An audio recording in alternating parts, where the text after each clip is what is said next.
Good morning. I'm Sydney, and I care about everything. First, I care about the environment and climate change. This is a global issue, as climate does not respect borders. We must all come together globally. Anthropogenic climate change will cause increased natural disasters, deadlier heat and wet bulb events, crop failures, biodiversity and species loss, and habitat loss. All these things will have a negative impact on humans, but I would argue we should care about the environment for its own sake as well. Next, I care about equality and personal freedom. I am a big supporter of women's rights and LGBTQ rights, and I want to end ignorance, racism, sexism, homophobia, and bigotry. My whole idea is, as long as people aren't hurting anyone else, let them do whatever they want. Individual freedom is important. Next, cost of living crisis and income inequality. In America and also on a global scale, corporations suck, billionaires suck, absolutely nobody needs $1 billion, and absolutely nobody needs a mega yacht. And these super rich bastards pit us against each other so we don't punch up. This is where I think America's policies around freedom are so screwed up. I think that we should be aiming to protect the freedoms of individuals, not the freedoms of corporations. Like, for example, say yes to gay marriage, say no to corporations dumping toxic sludge in public waterways. I feel like that is the most obvious statement in the world. Next, I have concerns over the rise of AI. It's being used for surveillance and can lead to a techno-fascist state. Also, generative AI creates AI slop and art that doesn't have a soul. You can't make art without the humanity.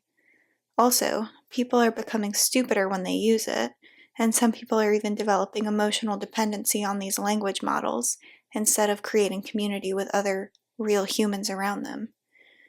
That's very concerning. Also, I'm concerned with the rise of consumerist culture and the emphasis on material possessions over meaningful connections, learning, and creation. This is especially prevalent in America as consumerism is basically the biggest national pastime, unfortunately. Finally, I am also passionate about vegetarianism and the belief that animals should not be killed unnecessarily for the pleasure of humans. If you are in the wilderness and need to eat animals for survival, yes, that makes sense. But that is not a scenario that the average American will ever find themselves in. Chickens, pigs, cows, etc. are all breathing, thinking, feeling creatures, and I personally am very happy that my meals do not cause innocent creatures to suffer. However, if you do choose to eat meat, I will concede that the most ethical way to do it is by hunting for your own meat. The animal is free up until it dies and does not suffer in horrible factory farm conditions. And you are not offloading the emotional burden of slaughtering hundreds of animals a day onto other people. And the people who are more likely to work in slaughterhouses are impoverished people from minority communities. So don't offload your dirty work, and if you can't stomach killing the animal and processing it yourself, maybe consider that maybe eating meat doesn't align with your personal values either. Anyways, it's hard to focus sometimes when all these thoughts are rumbling around in my mind. I care deeply about all these things and more all of the time. And they're all connected. All of these issues are multifaceted, intertwined, and deeply important. And you have to care about all of them. It all comes back to exploitation, which we must reject. We have to reject a hyper-individualistic, consumerist society. We have to embrace our neighbor and demand compassion and empathy, not homogeneity, from our communities. After all, we are not free until all of us are free. Anyways, somewhat connected idea. I care about everything, and I want to do everything. I would love to devote my life to any one or all of these causes, but unfortunately I don't feel like I'm really doing that currently in any meaningful way, which then makes me feel frustrated with myself. I'm working a full-time salary job so I can afford to be alive. I'm trying to maintain my social connections, to be a good partner, daughter, friend, aunt, sister. I'm trying to take care of myself by working out, eating healthier, cooking at home more, etc. I want to explore so many hobbies and learn so many new things. I've been sewing more. I signed up for a writing class at a local community art center. These are exciting, but that also makes me feel like I'm not doing enough in other areas. Maybe I'm not informed enough on the news, or I'm not reading enough, or I'm not reading the right books. I should be reading fiction for pleasure and nonfiction for education. Or when's the last time I called my grandmother, or my good friend who lives abroad? And I'm definitely not sleeping enough. And what about the future? I want to buy a house and build a life immersed in community. That Brandi Carlile song, Crowded Table, I want that. And I want to do a big road trip across the country and visit all the national parks. And I want to learn so much more about science and history and philosophy. And I want to contribute to building a better world full of empathy and compassion, where there is a love of learning and art and nature. But I already feel like I'm running out of time, even though I'm young. I'm in my mid-20s. But climate change is most definitely making me feel like I need to pack everything into the next couple decades.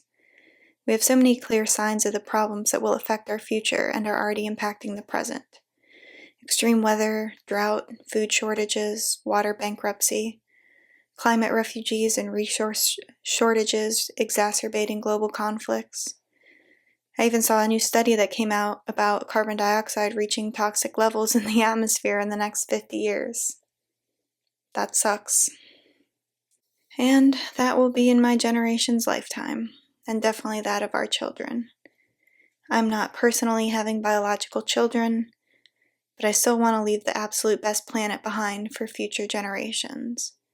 There is so much beauty in this world, in nature, in science, in art and music, in the humanity. It's just clouded by all the everything else. But that doesn't mean we have to be pessimistic about it. There's still time, and that is something I have to remind myself of as well when I'm feeling the weight of these issues on my shoulders. Things change on an individual level first, and then ideas spread. And then there can be a cultural shift in the values of a society, and that is when systemic change can happen. We have to demand an end to oligarchy. We have to demand an end to fossil fuel dependence. We have to demand equality and basic rights for all people. We need to focus on what is important, and we need more people who care about everything. It is all connected. Thank you. Anyways, that is my thoughts that I wanted to share with you today. I definitely wrote that all down in my notes app when I was supposed to be going to sleep last night, but what can you do? Sometimes you just gotta get your thoughts out. And then sometimes you get your thoughts out and then you're like, why don't I just record this and put it on the internet? Anyway, this is the bird of the day. It is the indigo bunting. Found singing or hunting for insects in shrubbery fields near trees, indigo buntings are a common sight throughout the eastern United States in spring and summer. They migrate at night, navigating by the stars. The male's blue appearance comes from the microscopic structures of their feathers, which reflect blue light rather than actually containing blue pigment. Females are a warm, light brown. Each male indigo bunting has a unique song, but because the young learn to sing from their neighbors, birds in a similar location will have identical parts of their songs. These repeated phrases can stick around for up to 20 years. Anyway, thank you so much for watching. I hope you all have a beautiful day. Peace and love. Bye.